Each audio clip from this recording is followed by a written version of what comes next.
yourself to this South African? Absolutely. Paul Richardel. I'm the product marketing manager for planters and application for the Region 4 market. I'm responsible for the go-to-market messaging for products that we produce at our factories here in the U.S. So that's my primary responsibility. I've been with Deere for almost 18 years, and now I currently sit here as a product marketing manager for our planting and application business.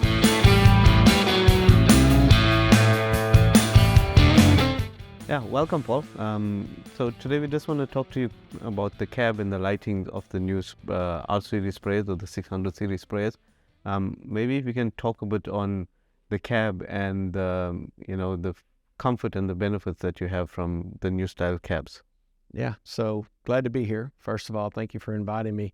I think it's really important for people to understand that John Deere cabs has been on a long journey of evolution.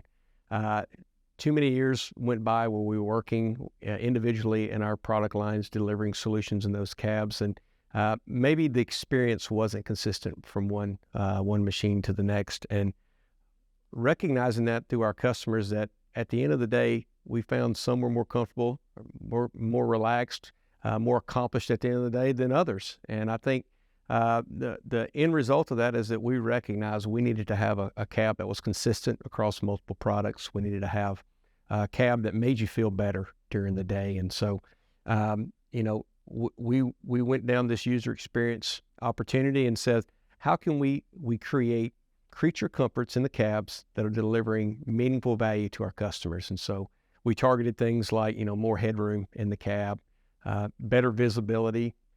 One of the things, footrests. It's amazing how just having footrests, getting your feet up off the floor, that kind of help the circulation in your feet and kind of help give you a better experience in the day, just simply because the blood flow is doing better while you're operating. And there are a number of other things in the cab. We improved lighting and some of the other things there that give you a perspective, a better awareness of what's going on. Because whether you know it or not, in a sprayer cab, there's a lot going on outside. You've got a lot of crop that's dependent on how well you go through the field. You don't want to run over it. You've got a lot of money tied up in the investment of the chemicals. You've got a lot of money invested in the machine itself. And so you want to make sure you're doing the best job. You're aware, you're not tired. You're delivering on your job the same way that you want your machine to deliver on its job. So I think, the next thing to complement the cab and, talking about productivity is, having that light package on the sprayer itself to give those customers the visibility while, going that extra hours in the field. Yeah, premium visibility was one of those. I know where I'm from and all the people that I talk to, you can never have enough lights. You can never see enough. And so offering a premium visibility package on our sprayers and even the cameras to get you in places where you couldn't see really well, even with great lighting, is going to give you an advantage. It's going to allow you to make sure that you can see at nighttime to be just as efficient as you can during the daytime whenever the sun is out and it's super bright outside. So again, productivity, fatigue, we're trying to reduce visual fatigue, and with good lighting and being able to see far, it's going to keep you from making mistakes.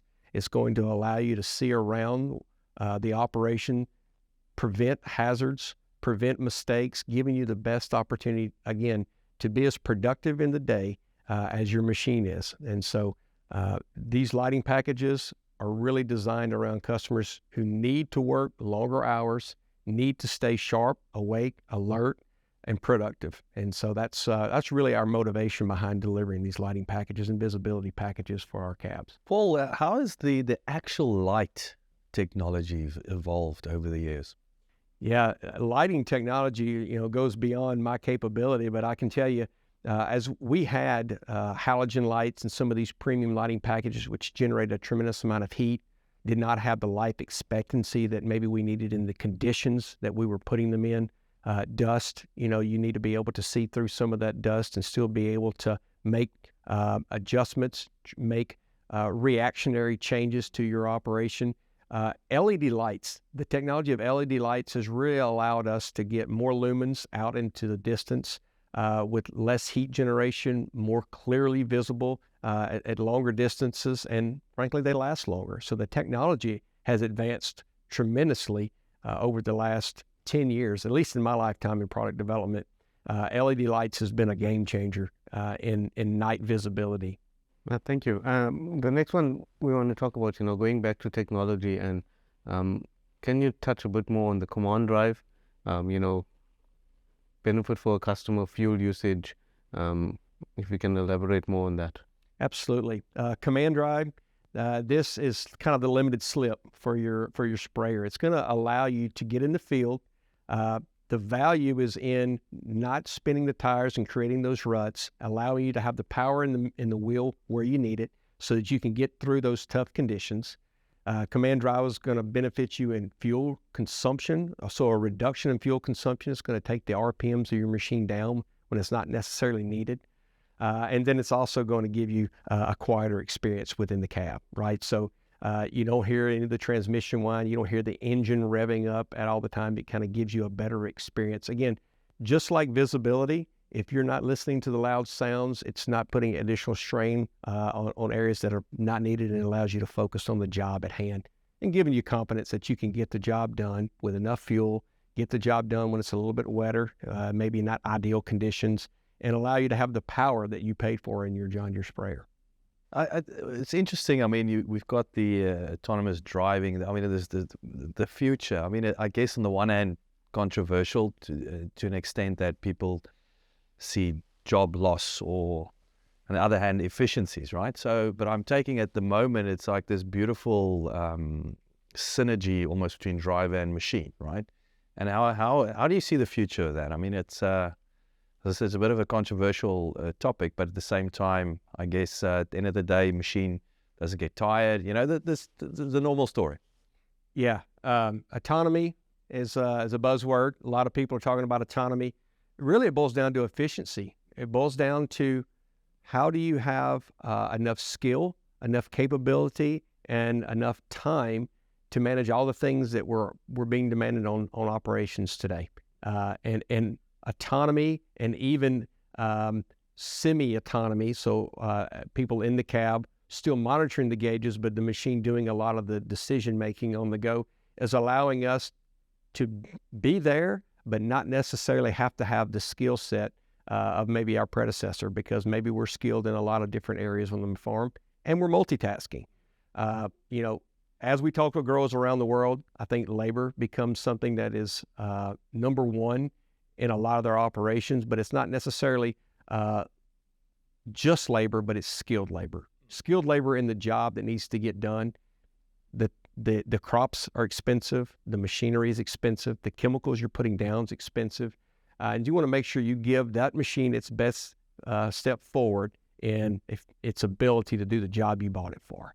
And so while a lot of the autonomy work is around trying to make that job better, it's around a consistent, reliable, dependable output to get you the best for the money that you paid for with the best outcome. Do you envisage a situation, because when I think in mining where you have these control centers, I'm thinking of security, you have these centralized command centers that can monitor multiple areas, machinery and the rest, even drones. I'm thinking South Africa, where we're training up drone pilots, and again, you can fly a drone, sit in South Africa and fly the drone in America. Do you see a situation where in the future where you going to have these control centers, so to speak, to control the machine? But again, they don't have to be there necessarily.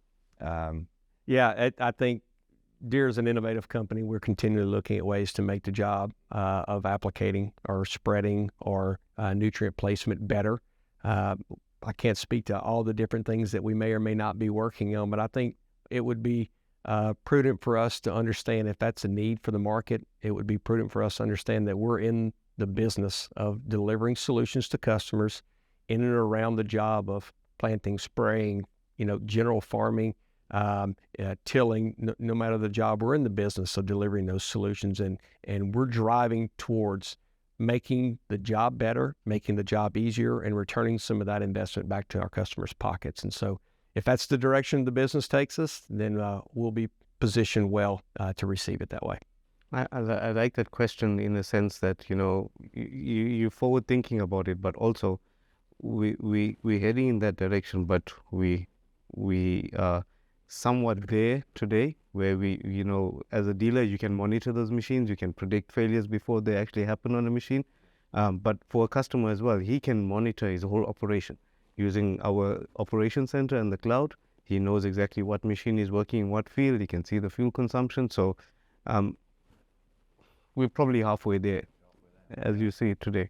I guess I think what's exciting, especially from a South African point of view, is that it's and again I'm thinking way ahead that these control centers, that we might be in a situation where instead of our young farmers and talents, working in the States, that they can be control center operators, sitting on the farm in the Free State, but operating on a farm in Mississippi. Yeah. So thank you, Paul, for that informative information and for your time. Yeah, glad to have you come out and visit with us, and I really appreciate the time to spend with you. thank you so much, Paul. Really appreciate it. Thank you.